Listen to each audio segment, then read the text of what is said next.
안녕하세요, 원더풀카입니다. 오늘은 신차와 관련된 정보를 가지고 왔는데요. 바로 신차 증후군 혹은 세차 증후군으로 불리고 있는 증상에 대해서 이야기하고자 합니다. 설레이는 마음으로 뽑은 나의 애막. 하지만 차만 타면 속이 울렁거리거나 두통이 발생하기도 하고 혹은 속이 메스껍거나 알 수 없이 피로감을 느낀다면 세차 증후군을 의심해 볼 필요가 있습니다. 단어가 생소하게 느껴지실 수 있지만 흔히들 알고 있는 새집 증후군과 비슷한 맥락입니다. 사실 이런 세차 증후군은 모두에게 나타나는 증상은 아닙니다. 아무런 이상 없이 잘 지나가는 사람이 있는 반면 심할 경우엔 피부나 눈에 따가움을 느끼는 사람들도 있는데요. 보통은 두통을 동반한 메스꺼움과 울렁거림 등 멀미 증상과 비슷합니다. 이러한 세차 증후군의 원인은 차량을 구성하고 있는 여러 가지 화학적 물질 때문입니다. 자동차 실내에는 시트, 바닥재, 천장재, 대시보드 등의 각종 화학적인 공정을 거쳐 만들어진 부자재를 사용하게 되는데 여기에 염료나 접착제까지 합쳐지며 냄새를 유발하고 이것으로 인해 증후군을 겪게 되는 것입니다. 세차 증후군이 위험한 이유는 단순한 불편사항만으로 끝나지 않기 때문입니다.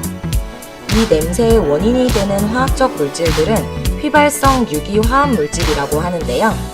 이들 중엔 1급 발암물질로 구별되어 있는 벤젠도 포함되어 있어 인체에 무척 유해합니다.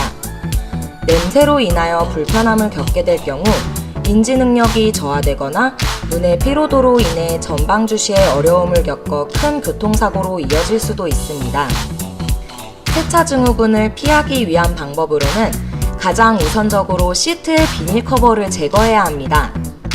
세차 특유의 느낌을 내고 싶어서 비닐 커버를 뜯지 않고 그대로 운행하는 운전자들이 종종 있는데요.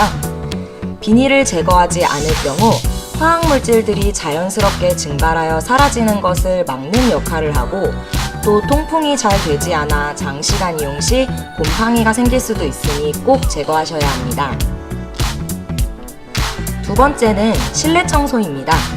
세차에 웬 청소가 필요할까 의아하실 수도 있지만 방금 막 출고된 자동차의 내부엔 각종 유해물질을 동반한 화학물질들이 가득합니다. 세정제를 사용하지 말고 부드러운 헝겊에 물을 적셔 가볍게 실내를 닦아준 뒤 마른 걸레로 한 번 더 닦아주는 것만으로도 인체에 유해한 화학물질은 많이 제거됩니다. 마지막으로는 꾸준한 환기인데요. 특히 베이크아웃을 하시는 것이 큰 도움이 됩니다. 차량의 내부 온도를 높게 유지하다가 한 번에 환기시키는 행위가 베이크아웃입니다. 지금같이 날씨가 많이 덥지 않을 경우엔 히터를 사용하여 실내 온도를 높이면 되고 여름철엔 차량을 야외에 잠시 두었다가 한꺼번에 환기시켜주면 되니 어렵지 않습니다. 한 차례로는 세차 특유의 냄새가 없어지지 않으니 시간을 두고 짬짬이 또 여러 번 해주시는 것을 추천합니다.